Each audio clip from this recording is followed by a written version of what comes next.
जैसे कौन रो रहा है, यहाँ पर देखिएगा क्वेश्चन गौर से पढ़ना है।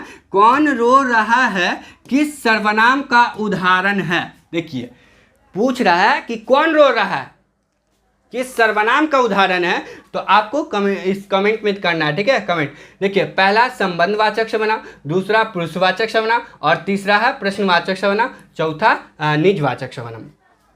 तो आप ढूंढिए कि क्या कह रहा है क्वेश्चन। कौन रो रहा है किस सर्वनाम का उदाहरण है, तो यहाँ पर संबंधवाचक हो सकता है क्या? नहीं, ये आंसर गलत है। पुरुषवाचक हो सकता है क्या? नहीं, ये भी नहीं हो सकता है। अब प्रश्नवाचक की बारी है और निजवाचक की। तो प्रश्नवाचक देखिए, कौन किस में इस्तेमाल होता है बच्चों?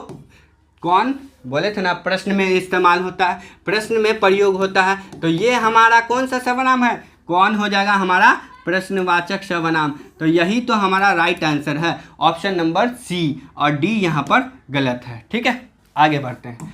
अगला क्वेश्चन देखिएगा, सर्वनाम उससे या उस विकारी शब्द को कहते हैं जो डॉट डॉट डॉट। ठीक है, सर्वनाम किसको कहते हैं? जो विशेषण के बदले आता है, जो क्रिया के बदले आता है, या कारक के बदले में आता है, या फिर संज्ञा के बदले में आता है। तो आपको पहले ही पता थे ना, स्टार्टिंग करने से पहले, जो संज्ञा के बदले में प्रतिनिधि के रूप में प्रयुक्त होते हैं या उसे प्रयोग किए जाते हैं। तो यहाँ पर हमारा ऑप्शन नंबर ए गलत है, बी भी गलत है और सी भी गलत है।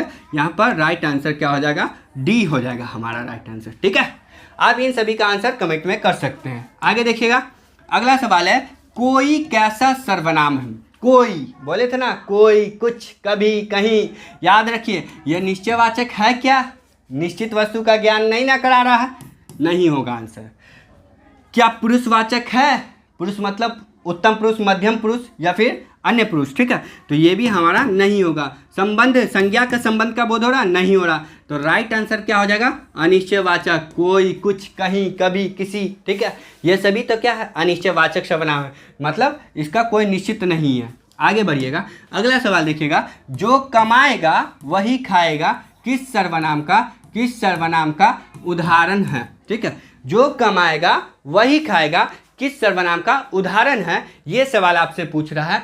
तो जो, सो, ठीक है, वो, फिर आप पढ़े थे जिनका, तिनका, उनका, किनका, ये सभी किस सर्वनाम का उदाहरण होता है? तो ये होता है निजवाचक का, नहीं होता है। याद रखिए, अनिश्चयवाचक का भी नहीं होता है और ना ही निश्चयवाचक का। तो हमारा संबंधवाचक यहाँ पर राइट आंसर हो जाएगा, ऑप्शन नंबर सी हो जाएगा। ठीक है, आगे बढ़ेंगे हम।